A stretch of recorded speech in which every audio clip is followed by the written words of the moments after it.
something I felt like I needed to relay is like, what was the biggest thing that I did and changed within myself that helped my relationship with my daughter, and then have it cross over to my everyday life. And what I have mentally noted that I won't do in my next relationship, romantic relationship. And that is yell, get super agitated when it's something that I don't want to hear, but I know needed to be addressed. That's something that I've worked on for, I've really pretty much mastered it over the past, I would say since 2018. But really have done a better job, I would say, since 2020, since the pandemic. You know what? And I would say 2019. Because what I didn't want to do with my daughter is do the thing that made her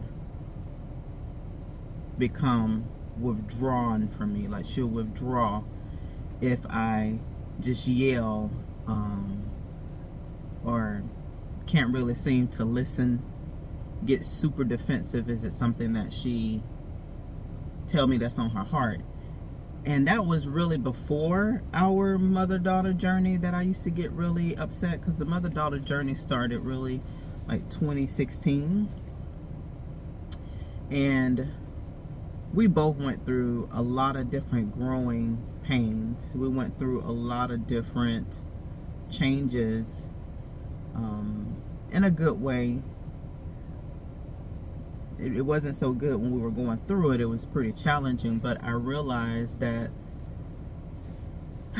I can see why a lot of parents don't apologize, because you can easily say, dang, man, my intentions were good. I didn't mean it that way. And it could still have hurt the child, even though your intentions were good. Because let's say you were like, you know what, I don't really want to spank my child like I used to get spanked. I ain't gonna say a spanking, I'm gonna say beat. So my daughter barely got any type of whippings. I think maybe 2 or 3, really just 2 that I can think of in her whole entire life. I might have jacked her up maybe once or twice, but I never beat her down because I never wanted her to experience that. Which they say, you know, you spare the rod, you spoil the child. But there's still a different way. Everyone is different. Not everyone needs a belt laid to their behind. There's other alternatives you can do and implement to show corrective action, if that's the right term. But it was me changing how I respond. It was me changing the way that I respond. I remember the day that she was in the kitchen, and I was like, hey, I'm here to help you through this healing process, and I'm giving you the freedom to say and respect how you feel about things that I didn't do properly in your, younger years. And she's standing in the kitchen, and it's just like it was yesterday. I'm sitting on the couch, and she's like, Ma, no, because if I say something, then you're gonna, and she immediately was like, you're gonna get upset, you're gonna get mad, you're gonna get angry. And I was like, no. And I'm not a saint, but exactly what I told her was like, hey, no, I'm like Christ on the cross. Give me your best shot. Just be respectful about it, because that part I can't take. I can't take a child yelling at me. God bless y'all who kids are like that. And sometimes, to be honest with you, a lot of them is just you. our kids are versions of us. I never curse my mom out, curse my dad out, curse my grandmother out, back talk.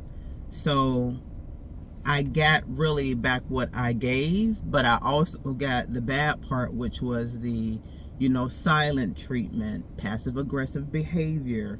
And that's how I did it because I wasn't crazy. I was afraid of my mommy and dad. I was afraid of them. They was kind of cuckoo. So I already knew that even if I even tried to get, rowdy with my mother Althea, I would have been 6 feet under right today. Okay. And the same with my dad. My dad wasn't even playing. So the fear, I didn't have the freedom back then to, just express yourself as a child, which, that's a whole nother topic to discuss later on about how it really affects us as adults, because it keeps us from learning how to express ourselves and also articulate ourselves, and then we have to learn those things later in life. And I told her, I was like, no, I'm going to be here to help you through this process. I'll get a therapist, you'll get a therapist, and then you come to me with any questions you might have about your session to discuss any topics that come up. One of the topics that came up was, of course, what I'm expressing today on this video. And it was, hey, Ma, why do you respond like in a way that's like you lose your cool really quickly? Why do you lose your cool so quickly? Because it's not like I'm like in her face like yelling, but I'm just like, I am raising my voice. I was really short, didn't want to hear. She's like, why are you like that? I'm like, oh, nobody never asked me that question. And I was like, that's how I grew up. I grew up, my mom was that way. I couldn't really express how I felt. Even if I tried to say something, it wasn't heard. It fell on deaf ears. It was just basically a child should be seen and not heard, even as a teenager. With my grandmother, she wasn't so vocal with stuff. I'm just going to speak on a parent's role. So, and then my father wasn't really around as much. Neither was my mom, but she was around more.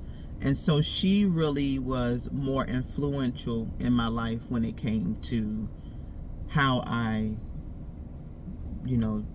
duplicated how I became, how I was parenting. So I really took the role of my mom on how I parented my daughter, which was,